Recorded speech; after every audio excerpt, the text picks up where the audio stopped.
Mayroong 131 paaralan sa bansa na ginagamit pa rin bilang mga evacuation center ayon sa Department of Education.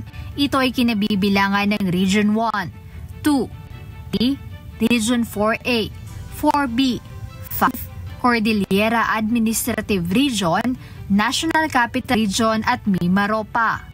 Ayon sa DepEd Situation Report, nanatiling suspendido ang face-to-face classes sa mga lugar na ito at sa ilang paaralan, tumagal na ng hanggang 4 na magkakasunod na araw ang paghinto ng klase bunsod ng masamang panahon. Bukod dito, isang malaking hamon din ang kinakaharap ng sektor ng edukasyon, lalo na't mayroon ng naitalang pinsala sa mga silid-aralan.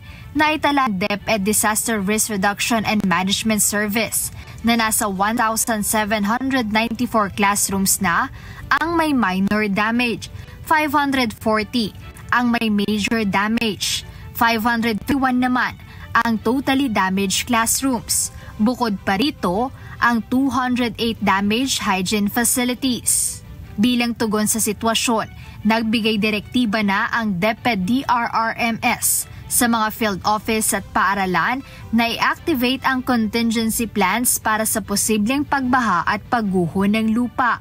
Pinasisiguro rin ang kaligtasan ng mga learning material, school record at mahahalagang kagamitan upang maiwasan ang pinsala nito. Sinimula na rin ang paglalaan ng response funds sa mga apektadong paaralan para sa agarang paglilinis at clearing operations.